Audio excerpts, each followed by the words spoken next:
And we are live. Welcome back, everybody, to Behind the Tool Belt, episode 291. I am your host, Ty Cobb-Backer. Thank you for joining us on this Wednesday edition. We will be back after our short intro from our sponsors. TC Backer.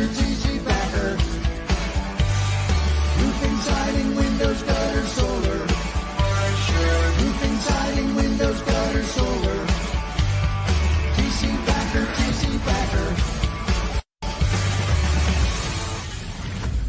Welcome to Behind the Tool Belt, where the stories are bold, the conversations are real, and the insights come to you live, raw, and uncut. Every week, host Ty Cobb-Backer sits down to bring you the stories, the struggles, the lessons learned, and the wins. No filters, no scripts, just the truth. Please welcome your host of Behind the Tool Belt, Ty Cobb-Backer. All right, let's go. Welcome back, everybody, to episode 291 Beyond the Tool Belt. Today, we are diving deep with somebody who's making serious waves in the roofing world. Our guest, Elijah Muhm. Did I say that right? You did. Muhm. Okay, good. I didn't want to sound like a complete idiot. So, anyhow, owner of Romans Roofing, a company built on grit, excellence, and a mission-driven mindset. But Elijah is not just swinging hammers. You thought I was going to say something else, didn't you? Yeah. Swinging hammers and building roofs.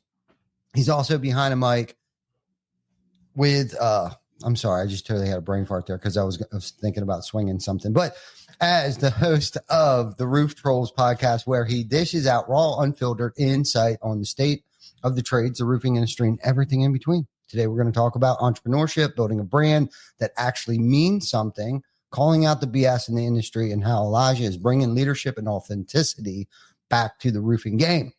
So let's dig into this, man. Elijah, how you doing, buddy? Doing great, man. Super great. I'm actually a fanboy of this podcast as well, so I'm very excited to be a part of it. Man, thank you so much for coming on, man, and being so enthusiastic about coming on. And thank you. You're doing good stuff over there too.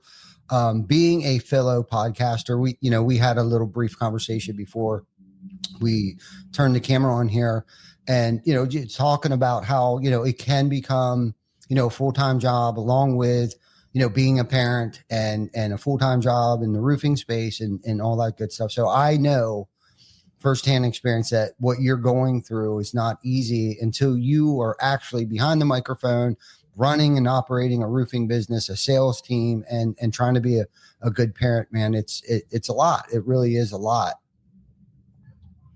Yeah, 100%. So the podcast is like a full-time thing too. So there's a lot of people that will jump in and start one, and then that's why so many of them fizzle out, because I don't think that people understand the amount of hours that go into that. So you gotta find guests, you gotta vet them to make sure that they would be of quality, and then putting out something that's sustainable, that you can continue to talk about, that people are interested in, while grasping their attention, all while still being a father, still running a roofing company, still being involved in sales of that roofing company, and managing all those employees. So yeah, it's a full-time gig for sure. No doubt, dude. I got mad respect for you, man. I totally get it. I totally get it. So why don't we talk about, start out with the growth and operations of Romans Roofing? What separates, or let's go to the beginning.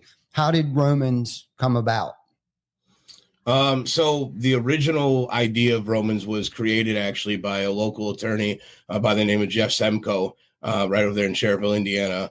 And Jeff started Romans Roofing, named it after his son. They had a really good mom and pop feel to it. It was just a small local roofing company, and they were mostly geared toward retail work as opposed to storm restoration work. And a buddy of mine, actually childhood friend of mine, Angelo Saya, me and him worked prior for a couple companies. We went to a corporate company, and at that corporate company, some changes were made that didn't align with what our beliefs were. He parted ways with them, and he went and partnered with Jeff actually, and worked there for about 2 years. So they had this thing going. When the time came that we decided that I was going to go and, maybe try to open up something on my own. At this point in time, I'd been contemplating it for about 3 or 4 years. I'd been a sales rep for almost 6.5 years, team lead, whatever. And I was like, hey man, it's time, I want to go try to do something, So I had the dream of building up from the ground level up And we went to a Cubs game coincidentally, and Angela was like, "Hey man, you need to come sit down with Jeff. He, maybe we could do something together." And I'm like, "Hey man, the days of me wanting to work for somebody, it's over with, man. I don't really want to do that." And he's like, "Well, you should at least hear him out." And he's right. You should always hear somebody else out. So we went and sat down, and it was me and another partner of mine, our two partners of mine. We had a sales team, about 10 guys that wanted to come with us to get this going. So when we sat down and we met with each other, it was like fate. He had everything we needed. He already had the licenses. He already had the mom and pop brand. He already had the local setup. He was lacking storm work, and he was lacking sales reps. I had an abundance of those. And then I had a reputation already in this area where I was at, to where I knew that I could have an impact on recruiting. I could potentially do some marketing. I had some good ideas. So we got together. It looked good on paper. Everything was a fit. And we jumped into this about 2.5 years ago. So I've been with Romans for about 2.5 years now. Okay. Yeah. Okay. Amazing. No, that's a great story.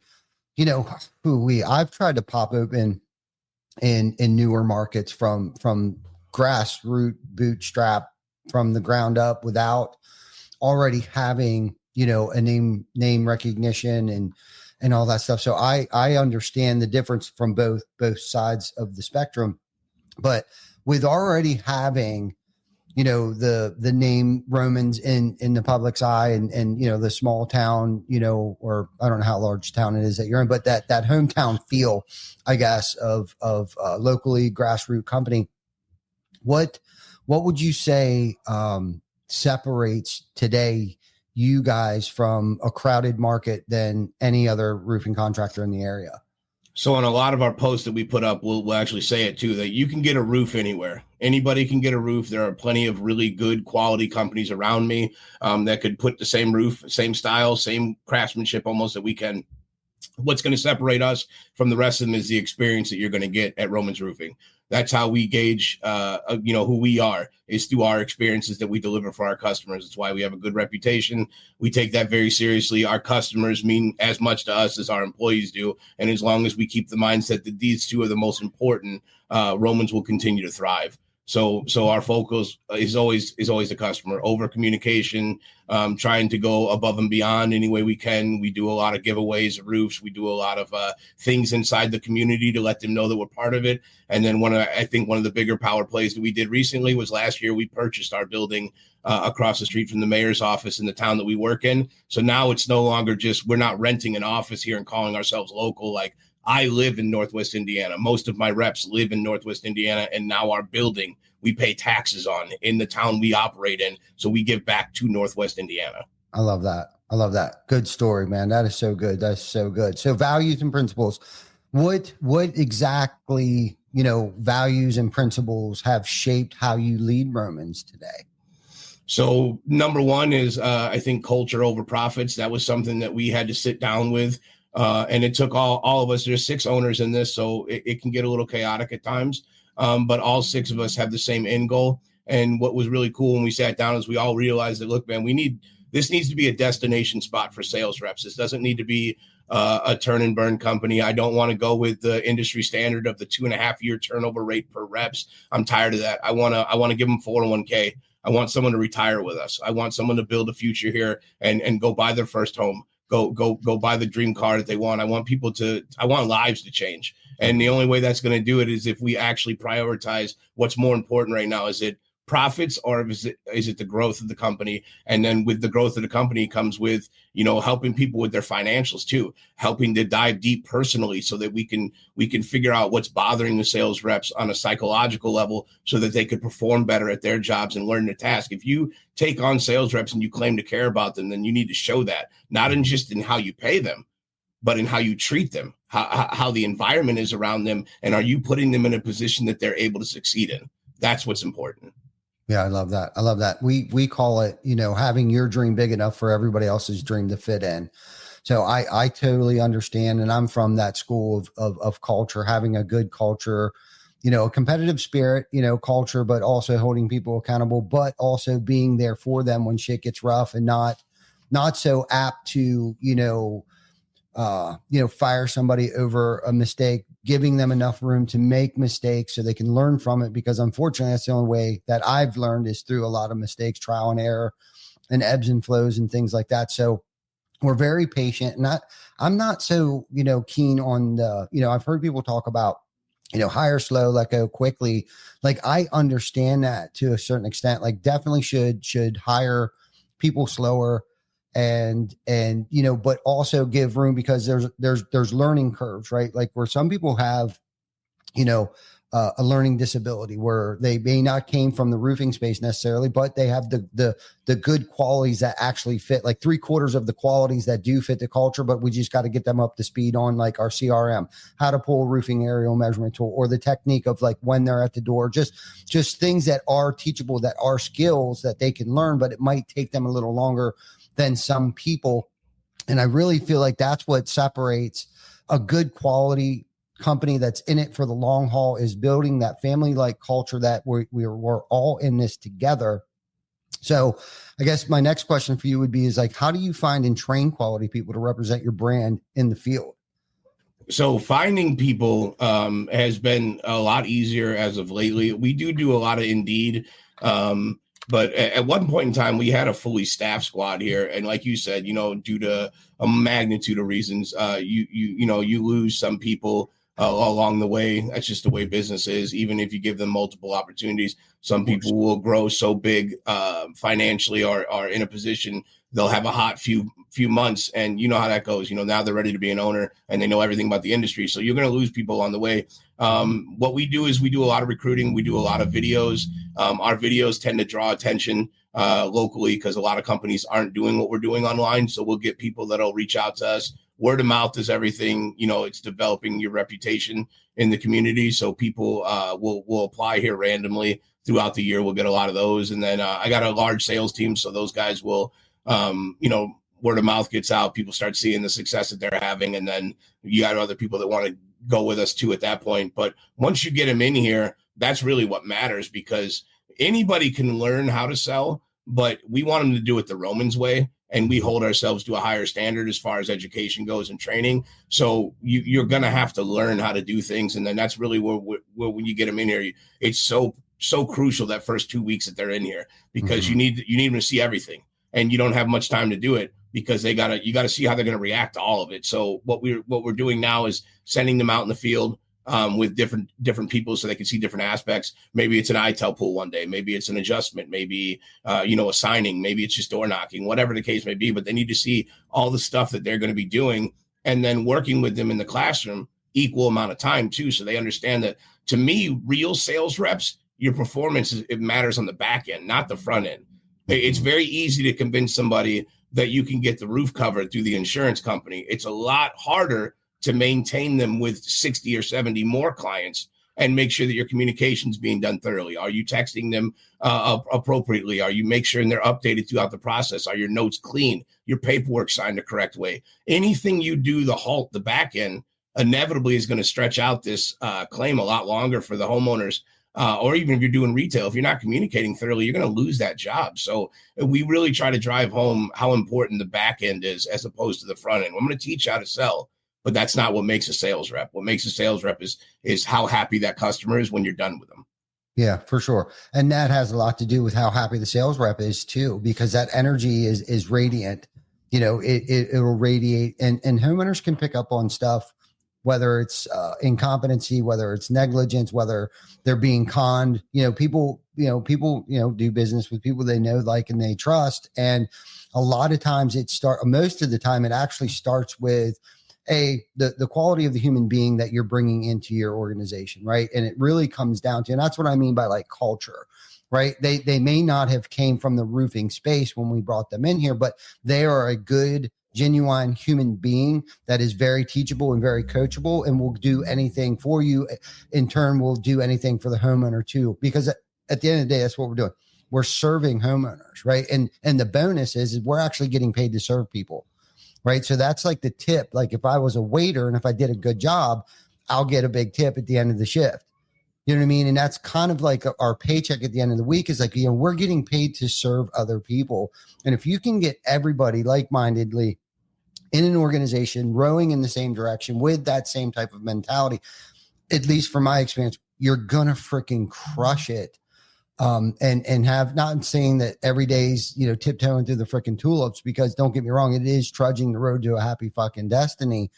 But having said all that, what would you say to this point now would have been, or what is your biggest challenge in scaling your business, and how have you overcome it? So the biggest challenge was making sure that we were set for this. So it was creating a process, a rigorous process, and one that we still, full disclosure, are working on right now. I mean, 2.5 years of really diving into this, and we've developed so far. I think sometimes you need to really reflect on where you've come from to where you are right now, because a lot of owners, it's really bad in the industry. They have a really warped way of thinking, because they feel as though if they're not at $20 million, they're not successful, And I think that if you just took a step back and just relax for a minute and look back, like, man, look how far I've come in these 2 years. You are growing, and you may not even know you're growing, but you're holding yourself to such a high standard of growth that's unrealistic for most companies to even meet. I sat down, I did a podcast with Tony Flatham, for over at Build Strong in Minnesota. And Tony's awesome guy. If you don't know him, I'm sure you do though. But Tony told me, he said, he broke it down in plateaus, and he was like, it's like 7 million, 10 million, 12 million, 15, 20. I've been chasing 15 for the last 5 years. That's like my dream. And we're on pace to break that this year. But until we do, that's like my dream.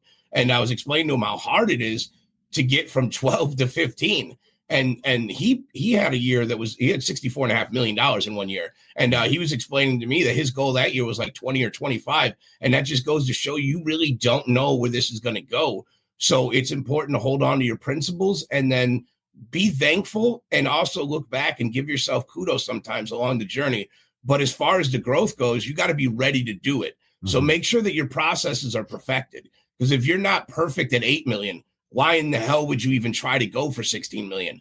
That doesn't even make sense. We felt at 7.5 million that we were primed. We're like, hey man, we're going to do this. And last year we went and did 14.5 million. We felt really good about it, but now we're at another learning curve. So we hit that. We're on pace to exceed that, not by much. We were originally on pace to exceed it by a lot more, but now it's like, all right, what are we doing wrong? Like, where are we at? And I think the thing that we're starting to realize is that we're not doing anything wrong. It's just not going to go as fast as you want it to go. Mm-hmm. That's where we're at with it. Yeah, no, isn't that the God's honest truth? If you think it's going to take a year, you might as well add another year to that, because it's going to take at least 24 months.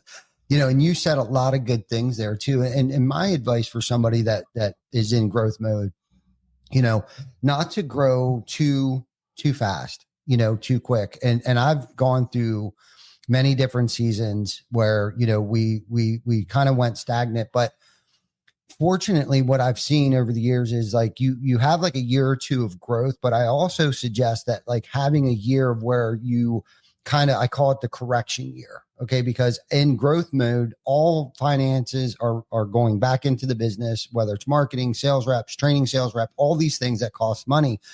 So about every 3 or 4 years, we've had like a correction year where we've stayed at revenue, but we focus more on the net, on the bottom line, raising the bottom line at that same revenue we had did previously the past 24 months.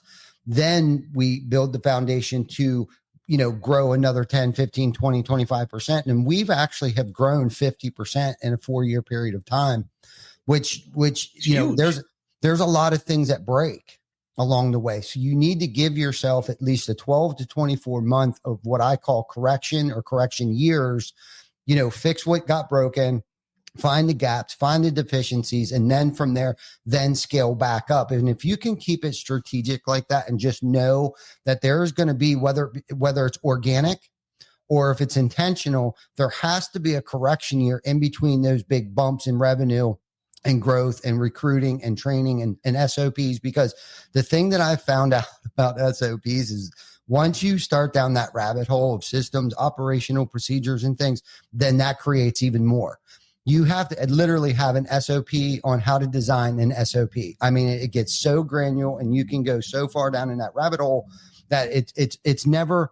And just so if anybody's listening that is either starting out in business or wondering why they're stagnant, I'm saying this to you because it never changes. If it doesn't change, then you're not growing. But it is very fluid. Your SOPs, your systems, your processes, your KPIs, that will always change. It's never set it and forget it and think you're going to grow from 5 to 15, from 15 to 25 million without having change and things being broken along the way that are going to need to be repaired, fixed, replaced, whatever the case might be. It's always going to happen. If you plan, and this is the thing, it's not about the profits like you talked about earlier. It's not about chasing that growth, but it's about creating more opportunities of bringing people into your organization to give them a career, not just a stepping stone into a different career or to go work for somebody else or even go work for themselves. If they're happy enough and if they're getting by, half of it's not even what they're making. It's the atmosphere in which they're working in is what keeps people around, and the purpose, and giving them a purpose, a sense of purpose, and empowering them to solidify that purpose with you, whether it's company, culture, community involvement, doing food drives, food runs, raising money for the less fortunate, putting a new roof on somebody that couldn't afford a new roof, getting the whole entire company out there who's never held a frickin' tear off shovel up on the roof, tearing.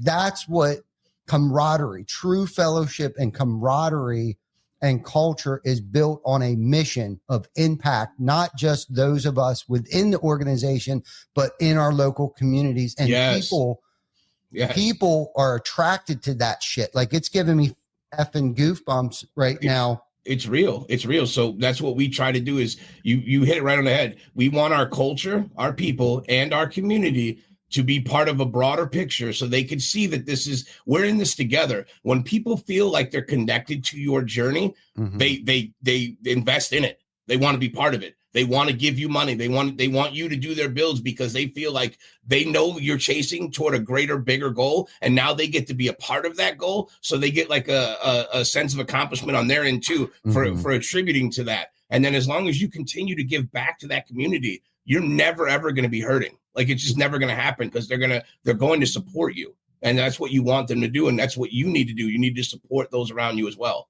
Absolutely. It attracts so many good, positive momentum. It's ridiculous. And then your network starts to grow. Other companies want to be a part of it too. So then, you were mentioning, then they're feeding you leads. And then the people that work for them are using your services. It's like this ripple effect of everybody wants to be a part of it and associated with it to a certain extent. And you're just attracting good people and doing quality work for quality people who are referring you to other quality leads and networks. And it's our network has become our net worth, literally. Yep. Just because of trying to do the next right thing, even when it hurts and even when it costs us money, and especially when nobody's watching.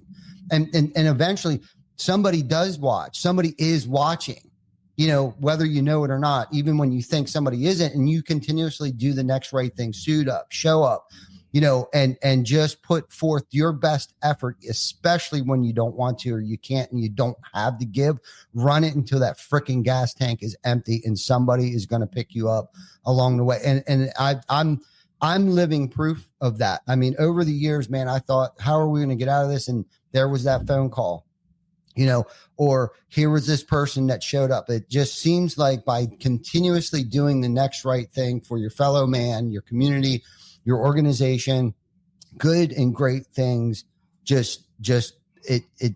can't explain it. Even when I think it's the worst thing that's ever happened to me, it usually turns out to be the best thing that's ever happened for me. Yeah. And share them too. Share the losses.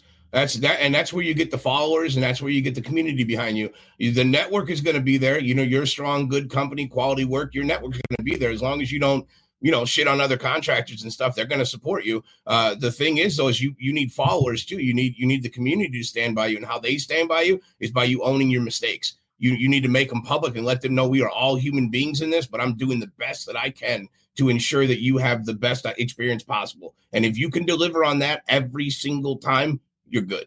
Yeah, no, I agree, man. I agree.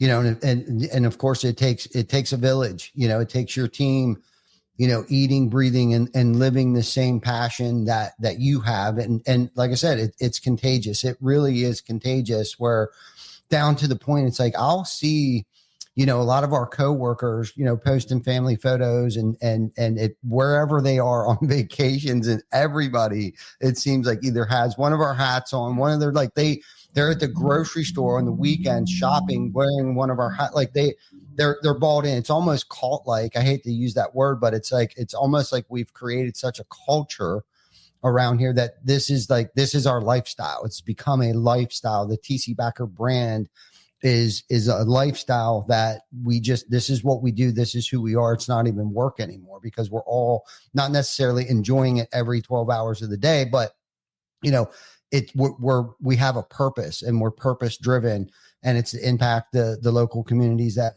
in which we live in. And it is a beautiful thing.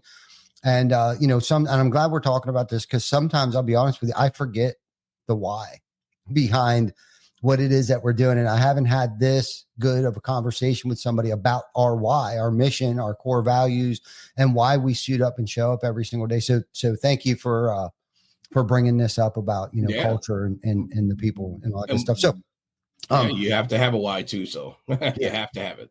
Isn't that the truth? So anyhow, let's talk about the Roof Trollz. Actually, Brian had a question. Somebody had a question in the comments over here. What is this here? What do you think leads to an individual's success, and what does this look like? So I think he's talking about sales reps. Oh, okay. First, you'd have to define, in my opinion, what success is to you. So you'll find in this industry that not everybody is driven by money. If you have one of those situations, someone such as myself, when you're in sales, that, the money isn't the end all be all, it's a little bit tougher of a conversation. So I'd say start with finding out what success is to you. And then you literally, as a sales rep, your success should be your 5-star reviews, your referrals, not your signs. So, you got 40 signs, but how many referrals came off those 40? How many good reviews came off those 40 that you did? How many conversations are you having every day if you're chasing, numbers? I always tell reps, don't chase doors, chase conversations. Try to talk to people. That's what's going to equate to signs anyway. That's what our job is the gift of gab. We're taught and trained to manipulate conversations, to find out what's bothering people so that we can, gauge on that and work it from there. So that's your job, so you want to hone in on your craft, take the time to work on that away from just the company. Don't rely on the company to educate you on where you need to be at. You need to take that further than the company, because the company can only teach you what it knows. But there's so many other companies out there doing so much more money than the company you work at. So you need to start picking brains from people, attend events, do that. Oh, I'm sorry. My whole screen just went black. You need to attend events. You need to make sure that you are focusing on your craft and honing in on your job to do the best that you possibly can. Success to me is defined by, are you happy every day? Do you look forward to going to work? And are you being paid correctly by doing the job that you're doing? And if you have all those three things lined in place and you feel good about yourself, then you are successful. Amen. Great response to his question. That was good. That was super good. So hopefully Brian got something out of that. Brian, if you got any other questions, man, please put them in the comments. Okay. So let's talk about the podcast. Okay. What made you decide to start Roof Trollz? So Roof Trollz, I always wanted a podcast anyway, for about 5 years. I wanted to have one anyway, just because they're fun. I listen to a lot of podcasts. What happened was I talked to Deshaun Bryant about, I really wanted to get out and speak to people. And Deshaun said, he told me the last time I had him out here about a year and a half ago, he said, hey man, if you're going to do it, you need to go all in and just do it. And he said, I mentioned to him a few times about how I wanted to speak at events, and I just didn't feel like I was ever going to be able to, because whatever excuses I came up with in my head at that time. And the reality of it was that's what it was excuses. He told me, he said, bro, if nobody's watching you anyway, what do you care about what you post? Why do you care, about that stuff? He's like, just get out there and put your story out there. And if somebody can connect with it, they will. And if they don't, then they don't, but what are you losing anyway by not doing it? And he was absolutely right. So we got with our owners and like, hey, why don't we create a platform for ourselves and for other people that don't have the notoriety that they should, that are doing amazing things in the industry, and let's have some fun with it. But then I was like, but I want a twist to it. I did Trollz because I wanted it to be open I wanted people to, you know, if they had grievances to air out, feel comfortable to do it. Obviously, viewers love that. Also, I want to talk about stuff outside of roofing. It's not all just roofing, because no one cares in the public eye about roofing. You know what I'm saying? I've been doing roofing for 10 years and I still don't. Most of my conversations aren't roofing, you know? So I was like, all right, let's appease to both parties. And what was really cool was when we first started it, we had a strong network in the industry anyway, and people were really receptive to it. So then local people wanted to start being part of it. And then I just feel like it gets better as it goes along. And all the hosts, you know, Angela will be on there with me, or Mike or Malice. And we've just been learning how to chop it up and really feed off each other. And like, we know what type of guests we're looking for and stuff. So we're just having a lot of fun on that podcast, man. So now it's just become about it, just having a good time. And kind of like when we have our guests on there, we get them to drop their guards a little bit and open up to who they really are. Like Deshaun was freestyling on there. We've had, you know, bottles of whiskey done on there. We've opened Pokemon on there. It's the Roof Trollz, man. It's just about having a good time and bringing fun back into the roofing industry. I love it. I love it, man. What has been your favorite part of it? I mean, it's gonna sound cliche, but truthfully, it's learning about people. It really is, because we have been blown away by some people. So gosh, I don't even know where to begin. You know, we went to Minnesota, and Reed Asher is the sales manager for Build Strong. Never even knew the guy. Never had a conversation with him. And this is a day, by the way, we shot it at Tim Brown's office at Hook, and we shot it with big people, Tiffany and Dan Walrack, Tony Flatham, Ty Adams. We had Aaron Bethke. We had a whole bunch of people on there, and I was blown away by Reed. I never connected with somebody on that level before and saw somebody who was that compassionate about what they're doing. So that was one that really stuck out. And then we just had Selah Brooks is a local entrepreneur who reached out to me, and I brought him on for marketing, and that guy's a genius. Just simply put, give him 5 years and watch what happens with him. Like, just a genius. And just hearing other people's stories and entrepreneurship. And John Scenic is another one. I didn't know much about John. I love John, by the way, but I didn't know much about him. Dude, that guy is hilarious. And he has such a cool, like, side to him that unfortunately, and I hope he opens up even more to the camera, that people don't get to see with him. And I really enjoyed our conversation. I mean, we went 2.5 hours on that podcast. I really enjoyed my time with him. And then just so many amazing people, you know, like Goldstein, who I know you guys know really well. He's another one, man. I hope that he turns that camera on and really puts his face out there, because that guy is so caring and genuinely is about helping people. Reggie Brock's another one, Jay Bradley. Like, the roofing industry is such a beautiful community. And as we start getting guests on the podcast now, it's just like, man, you realize how cool everybody really is, and how many good-hearted people there are. Like, the roofing industry is in good hands right now. That's why it's so important to talk to the youth and try to move them up and get them to understand it, because there's so many good souls right now. We need to keep that momentum going. Yeah, no, I love that. And I would say that's probably one of my favorite things too, is how we were able to connect with people that, you know, we probably wouldn't have met any other way outside of the podcast. And I've made personally, like, good, like, true friendships. Eric O, Mike Goldenstein. I mean, the Sean Bryant was one of our very first guests 5.5 years ago when we started this, and he opened up so much. And still to this day is one of my favorite episodes. And I love it every time he comes on. And I got to see some sides of him too, that, like you said, that most people don't get to see, you know, outside the camera. And the personal connections that we've made, and the things that I've learned from people too. Like, we don't have to pay for their services. We just bring them on the podcast and start asking them questions. And my team's writing notes down. No, I'm just kidding. But I mean, you could. You could. I'm all for that. I believe that the roofing industry should be stealing content from each other. We should be bouncing ideas off each other, because that's how they get better. That's how we all get better, is by working together to do this. I'm okay with that. I tell people when I speak, if you want to go on my social media and take my ideas and spin them off on your own, I'll send you the videos. I'll send them to you. I'll send you the script that I made when I wrote the video. I don't care. It's only going to make us all better. You stepping your game up to get to my level means that I got to step mine up to stay above you. So let's do it, man. Let's work together to get better. I 100% agree with that. I mean, it is. That's why we're doing this. I'm hoping somebody gets something from this that they can apply to their personal life or their professional life. Like that's the whole point of this, not just to listen to myself. And this is the thing too. It's held me accountable too, because I'm not going to say something on this when I know, if not all of my team, at least half of my team is either watching right this second or they're going to catch it on the replay. So I can't look like a fraud or a phony either. I'm not saying sometimes they're not rolling their eyes at me like, Jesus Christ, I'm so tired of hearing them say that. But, this is where, we get to, educate people. This is where we get to reach other people. This is where we get to bring people in our space, on our stage, so they can get their message out to the public, to our industry. And honestly, we started the podcast to promote a charitable event. Like literally, we didn't know any other way to market what we wanted to do for our community. So it was like, screw it. We had an iPhone 8, we went live. Back then, you could host what was called a watch party. And I mean, it would spread like wildfire. Like we'd have 5,000 people watching it at one time. Nowadays, you got to pay to get that shit.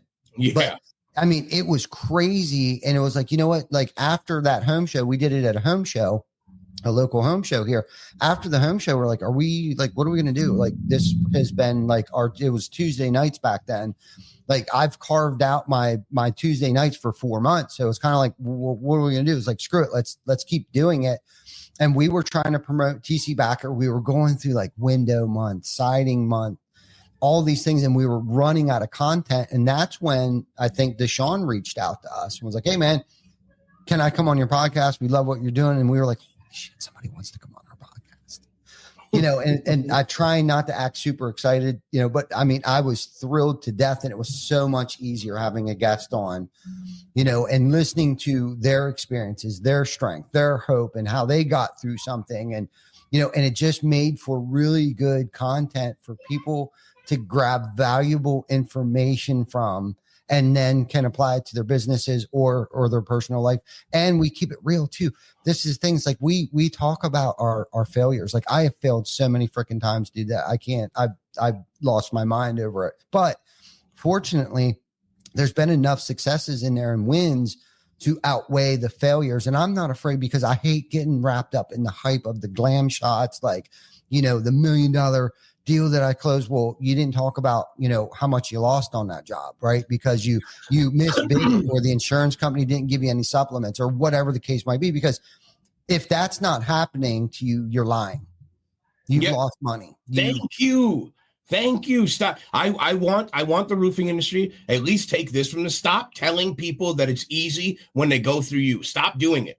We have people locally that are like, oh, well, they said they couldn't do State Farm. Well, we do State Farm. No, you don't. No, you don't. It's across the board. That's why there's lawsuits and everything else going on right now. No, you don't. We need to be real and just be honest with people too. Also, it deflates our industry when you do that. If you get on there and you constantly tell people how easy it is, then why in the hell would they use you? They won't anymore, guys. They're not going to. You need to be real with homeowners and tell them, hey, our business owners, when we do this, it's a daunting task. It involves an expert, which is what I am, and I'm going to help you aid your claim along to get it done the right way, but you need to be patient with me, and this is a process. Stop telling people, stop downplaying what you do, because when you downplay that, it downplays the whole credibility of the industry across the board, and it's so bad for us, man. Start being real about it. I agree with you. Be honest. Yeah, no doubt. It's just so much simpler that way too. And I don't mind being an open book. Anybody can ask me at any time. I mean, I've coached local people in our space, in our industry, and help them and mentor them. Shit, there was a guy that worked for us that called me up and left us and went and started his own business. And he had some questions. I didn't mind, answering his questions about Google. He had Google questions like, how do I, start a website? How do I get this? I didn't care. I've ran into people that aren't so local and have helped them out. Like they're a town or two over that actually watch the podcast. And I have no problem when they reach out and ask me how I got through something, or if I had any experience with something. I don't have any issues or qualms about answering any question or being, totally upfront or vulnerable with anybody. So yeah, I love that topic. That's great. I think more people need to stop BSing homeowners, the industry themselves. Mostly it's probably themselves or bullshitting themselves. in this unreal reality that they live in. And they are telling everybody that this shit's easy because it's not easy. There's ebbs and flows. The longer you're in the game, the harder it gets. More money, more problems, man. There is no doubt about that. And more headaches, more people get involved. And keeping that culture strong, the larger you get, is probably one of the most difficult things. And making sure that that message is still getting and reaching homeowners the larger we get, and that it's not getting watered down. Yeah, So it gets more complicated. You hit it on the head, though. It gets more complicated. There's a reason that you see new people come in this industry that do so well that first year, because they don't know anything, guys. They don't know how to have that back end conversation or how to put their foot in their mouth and talk about things that the homeowner doesn't care about. All they know is get on the roof, get the job done, and get out of here. Like that's why they're so efficient. And somewhere along the way, we've lost that too. 10 years into this, and we want to talk to everybody about what could happen in 3 years for them. Well, just so you know, this is coming. Well, who cares about that, dude? Why don't we try to go back to enjoying what we're doing and having fun? And let's take the stress and put it off to the side. We know stress is going to be there. Life is going to life no matter what happens. But what do you do in the meantime? That's what's important. Amen to that, brother. Amen. Cool. All right. So back to the podcast. I love our conversation, by the way. Well, how has the podcast impacted Romans? So we're starting to see that now. Originally, and this is where we just had a recent like epiphany. One of our owners did bring up, like, we need to try to get basically like an ROI. How do you turn an ROI off of a podcast? It's very hard. So what we're doing now is we're getting out locally. We shot a couple of them in a local bar right down the street from here. I got a UFC gym that wants us to come and shoot one. We got a guy who's doing like a basketball league that's going to be on our podcast here. And I've had just a ton of different entrepreneurs that are local here. So we're trying to branch out locally now. But what we're seeing, though, is the reputation off of it. The roofing industry, for one. I've been to a couple events since we started this, and I've been stopped a few times and was like, hey, man, I really like your podcast. Really funny. Yesterday, I was just telling my owners this. I was at the gas station with my daughter, and I was standing there, and a guy walked up from a landscaping company, and I was like, hey, man, I watch your clips like on YouTube. And I'm like, oh, that's crazy. And I don't even I have like 110 followers on YouTube, not even a lot. And he's like, yeah, he's like, when I'm in my break, I just scroll through, and he's like, I see it a lot. He's like, I follow you guys and everything. I'm like, man, that's great. Like, I just really cool that happened. But we're starting to get a reputation for it. I get probably 2 or 3 emails a week now of people that are like, want to be on it. A lot of them are out of town, so they don't understand that I don't do virtual right now. But just the fact that we're starting to gain a reputation. I get a lot of followers that we've been recently. People scroll through and watch the videos and stuff. And right now it's the beginning stages, man. It's only been 11 months for us. So we're just going to try to keep consistently putting out episodes every Monday, and really just driving home the podcast, promoting it, putting the episodes out there, making them easily accessible. And then we don't really turn down guests, unless you really just aren't it, and there's a couple people that just aren't it for the camera. Outside of that, it's all guns blazing, man. We'd love to have anybody who wants to be on it. Right on, man. No, I love that. It has, and I asked you that question because it has done a lot for our roofing company as well over the years, but like it didn't take off right away. You know what I mean? The longer it seemed like that we did it. And we too still don't have a lot of followers on YouTube, but that doesn't mean it's not reaching a lot of people. And unfortunately, to get 1 million followers, that means technically probably 2 million people have watched, at some point in time, one of their video clips, because most people just don't subscribe. So you never know who's watching. That's the thing I think I've learned the most, because I too have ran into people like at the supermarket, the grocery store, or just out and about running errands, and they'll approach me and they're like, man, I really like what you said the other night. And this goes back to, I do a challenge every now and then. It's called the Fearless 44. And these people aren't even friends of mine on social media. They don't even follow me on social media, but somehow my little 2-minute video, it showed up on their algorithm and they listened to what I had to say. And it's like, you never know the impact or who needed to hear that or who's watching it. And it's amazing to me, the amount of people that are watching that we think aren't watching, you You know what I Oh mean? yeah. I have a lot of friends that will say something to me about it, and they're like, "Oh yeah," they're like that one guy you guys had on the episode. And I'm like, "Oh, somebody listens. Okay, somebody's listening. All right, sounds good." And we'll get a comment every once in a while where another roofer will say something, and we'll look them up, and they'll be in Montana, or there'll be somebody off in California or something doing solar, and they're watching the Roof Trollz. And I'm like, man, this is so cool. Like, I love stuff like that. I think it's awesome. Even when people come on and they talk shit, I enjoy that too. Like, I'm a big fan of that as well, because that means that my video at least popped up in your network. So like you saw it.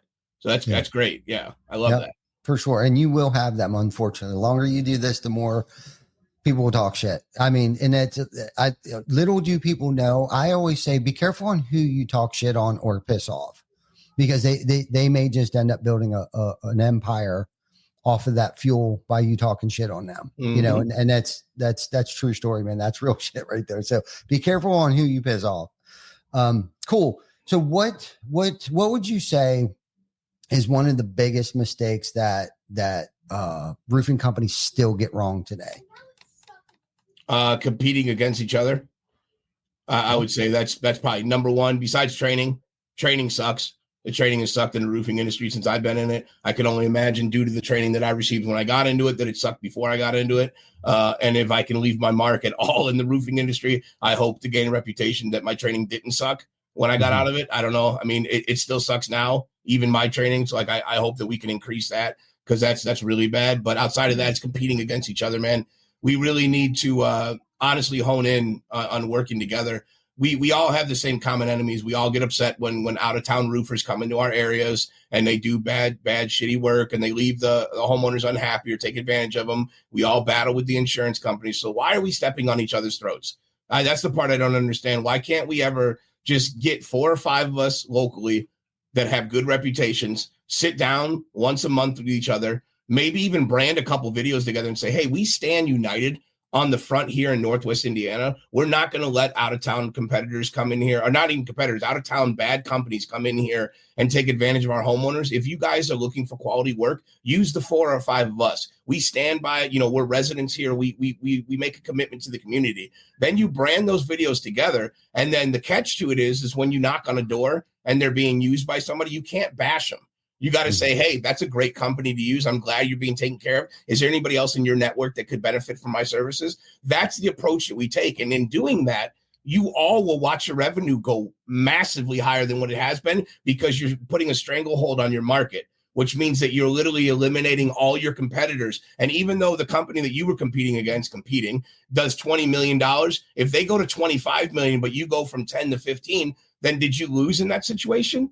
No. So who cares if they get better? That's great. Why don't you pick their brain over the course of the next 2 years while you guys are partners, and find out what's working for them in the industry that you work in your market? Why are they at the success level that they are and you're not? Why don't you work together and team up to do that? I'm not saying share bread. You guys can still compete against each other the right way, but that's the thing. Do it the right way. But once you can take the market and limit it to 3 or 4 companies, and you guys do events together and you brand together and you contribute to the community together, instead of 1 roof giveaway, you're doing 4 roof giveaways. Instead of 1 booth at a fair, you got 4 of them at the fair, and you're giving away a ton of free stuff to the people. Like, that's what we need to be doing. We need to start thinking of each other as allies as opposed to opponents. And once that happens, the customers are going to have the best experience possible, because we're working together to clean the image of door-to-door sales. Because right now, we're getting compared to used car salesmen, and it's a direct result of the way that we act and the actions that we do on a day in and day out basis, stepping on throats, mentioning other companies in meetings, rewarding. There's a company locally here, reward sales reps for flipping contracts. That's the most insane thing I've ever heard in my life, because all you're doing is reiterating to that homeowner what a piece of shit you are. That's literally all you did. They already thought you were a scumbag, and now they know for sure that all you cared about was that commission. That's all you had on your mind. If you want the homeowner to be helped, then you should want them to be helped. It's not their fault that they made it to the door before you did. If you cared, you'd have been out at 7 o'clock in the morning banging doors down, so you could assure that went to you instead of to them. So be mindful of that. And the only competition we really have is ourselves. It's cliche, but it's the truth. Look in the mirror. That's who you compete against. As long as you keep that mindset, you'll be fine. Yeah, no, I agree. I 100% agree that, you know, and you'll even see other companies talk shit about other companies on social, you know, like on a reel. Like they'll be up on a roof nitpicking somebody else's work. And this is the way that I see it. I've been in the industry long enough to know that there's good days, bad days, and you never know what that individual was going through the day that they may have like flashed that chimney. His wife could have left him. His children could have died, like whatever the case might be. So anytime that we go out on an inspection, and all of our team knows this, like we are not going to get off that roof and get down there and be like, who the hell did you have do your roof? Because he was an idiot. You know, first and foremost, you nailed it. You look like the idiot by bashing somebody else. Nobody actually wants to do work with a snake. So you're coming in here, you're going to talk trash. Nobody wants to be a part of like that conflict or that confrontation. You know what I mean? Honestly, at the end of the day, they want to go with an ethical person that'll come down. And I've been put on the spot already with homeowners where it's like they're drilling me, like, did they do it right or did they not do it right? And it's kind of like, you know, there's multiple ways of doing this thing. So I can't necessarily say that they did it wrong, but it's not necessarily the way that I think I would do it. Right? There's a way to speak to a homeowner about other contractors' work or how they operate, you know, because your actions speak louder than words. So if I'm sitting here just running my mouth right now, that none of that really matters. It's my performance. And I kind of talked about this a little bit last night. It's kind of like, you know, by me saying I'm going to lose weight doesn't mean I'm going to lose weight. I have to put the action in, right? I have to go to the gym. I have to lift the dumbbells up. The dumbbells will not lift up for me. The book will not open up and read itself for me. I have to read the book if I want to be educated. And it's no different than I can say I'm the greatest, I'm the cheapest, I'm whatever out there. But if I'm not cashing that check that my ass just wrote, words are shallow or hollow, and they're falling on deaf ears. I agree 100%. And also with the shoddy work too, you don't know what the homeowner said. You know, I've been out there a million times and the homeowner's like, hey, I can't afford that way. Is there anything else you can do? And then, you know, you provide them something, you tell them, hey, I don't recommend you do this, but this is how you could save a couple $100 and it'll stop the leak temporarily. You're going to have to come back and do this later. And they go, okay, that fits my budget. And then the next guy comes and he's like, oh, look at this. They should have never done this. I don't know why they did this. You know, you don't know, like you said, you don't know what they were going through, what was set up or anything like that. Plus, it's not really your business to do that anyway. That's not what you're out there for. Now, manufactured damage, I'm all about that. Go ahead and put that person on blast because we need to stop that in our industry. But the repairs thing, yeah, I agree with you. And we see it all the time. People getting ripped up with no defense of themselves. Like, that's why I try to stay out of those forums too in Facebook. I'll occasionally go in there and I'll ask about a CRM or I'll ask something like that. But with the whole, is this hail damage or how much do we pay your reps and all that stuff? All it does is infuriate me when I read the comments coming in because it's so wrong. And it's the same thing. Even out here, someone will put up a post and they'll say, does anybody have an opinion of Roman's Roofing? They came by my house and I'm thinking about using them. All it is a bunch of comments about, oh, don't use them, use us, use this company. Or they'll start putting their business on. They're like, bro, that's not what they asked. They asked if anybody had an experience with us. You know, our 4.9 Google rating. Did anybody have an experience? You know, that's what they're asking, not to use you. You know, but a lot of companies, that's all they care about. It's commission. And eventually you're going to get exposed. You really are. Like, eventually someone's going to stop and be like, dude, isn't it weird that every post that guy attacks the companies? Like, isn't it weird that he's sitting with a 3.9 Google rating, but he's telling you about how shoddy everybody else's work is? Like, eventually that catches up to you guys. Like, it just does. Isn't that the truth? No shit. No, good stuff. Okay. So we're getting down to our 1 hour mark here. So I got a couple more questions for you. So what's next for you? Any big projects coming up at Roman's Roofing or your next big moves with the Roof Trollz? So both. Okay. So coming up for Roman's Roofing is the possibility of expansion to Michigan. We've been pretty open about that. I don't know that it's going to happen right away, but we're within the next calendar year. It is happening. We will expand to the Michigan area because we're in a blessed part of the market. So in Northwest Indiana, I'm only a half hour outside of Chicagoland, and I'm a half hour, 45 minutes away from Michigan. So I have the Aurora, Illinois office now that we all have together, and then the Hobart, Indiana office. So then we're going to hopefully branch out to Michigan, which will put us across the Midwest. The big moves for the Roof Trollz is that we are hoping to eventually have a mascot. And then my goal is to start attending events. I'd like to set up a booth like Eric does, like you guys do. I'd like to be at IRE. I'd like to be at Door to Door Con. I'd like to be at some of these other bigger company or events going on, RoofCon or whatever. So I could sit down with some guests that I don't have access to all the time. You know, Becca Switzer is one of the ones I'd really love to have on here. Eric, I would love to have on here. I think me and him would mesh really well together, actually. Yeah, I would like to get a lot of people on here. And I think that setting up in an event would be very big. And then for myself, it's just continuing to grow, to continuing to speak. I'm very, very thankful for the opportunity Jay Bradley put in front of me to be able to help out with Roof Camp with him and Reggie Brock doing amazing things. And then Deshaun to take his time out to help me work on my speeching and stuff like that. And that's something he's doing free of charge, guys, off on the side. Deshaun is just, man, is about as real as they get in this industry. So great heart on that guy.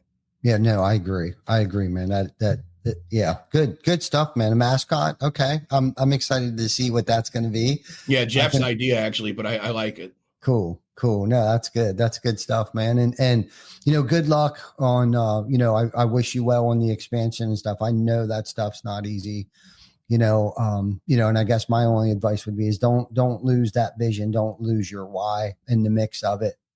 You know what I mean? Because it's easy to do, and it's not hard for it to get away from you because of working that amount of hours, and making sure you have the right team around you to perform at that high level. And that way the standards don't get lowered. The bigger you get, that's probably our biggest struggle moving forward. So if there's anything we can do to help you, what, like, in terms of like, what's the easiest way that somebody could follow you, connect with you, or learn more about, what it is that you're doing? What would you say? You could follow Roman's Roofing's page. It's very fun. We try to create fun content, educational content. You can also add me on Facebook. I'll be glad to add somebody, pick through, the videos and stuff. I've only been posting now on social media for about a year straight. So like I'm still getting my feet wet too. You could also find the Roof Trollz on Facebook or Instagram. On the Instagram page for the Roof Trollz, that's with a Z at the end of it. We just do a lot of clips. That's all it is on Instagram. Facebook is more like a little bit more in depth, but a lot of clips too. And then you could follow us anywhere podcasts are played. We also, you can watch our episodes on YouTube as well. Awesome. Good stuff. And Vic will go ahead and post a link or two in the comments. So if anybody that's watching or catch us on the replay, make sure you check out the comments to catch his links. Is there any final piece of advice you'd give to a roofer just starting out? Don't forget to have fun, man. Get out there, put your story out there, make sure that you take marketing very seriously. And then the best advice for a new roofing company or for someone getting into this, understand that you are your own entity too outside of your company. So there is a difference between marketing and branding. Marketing is what you tell people you are. Branding is what they say when you're not around. You are your brand. Whatever people say about you, that's who you are. And it's up to you to clean that image or to continue to make it as strong as what it is. Whatever way you sway on it right now, you can save it or you can continue to go down the road where it's at right now. But inevitably, that's on you 100% to do that. Amen. Way to complete that. Yeah. Always continuously work on yourself. And I agree with the marketing and the brand piece of that. So thank you for that advice. And if anybody wants to learn more or find out, or have any questions, please check us out at www.beyondthetoolbelt.com or tcbacker.com, any of those, or my personal page. And Elijah, thank you so much for coming on the show. We appreciate you carving out time. I know you're a busy dude. And if there's anything that we can do to give you a hand, you have any questions, please feel free to reach out to us. Right on, man. I appreciate it. And thank you guys for having me. I've been watching it for a while and I'm so pumped to have been on it. So thank you. Thank you so much. Till next week, we'll see you guys, and take care of yourself and stay dry or stay cool wherever you're at in the world. We'll see you next week.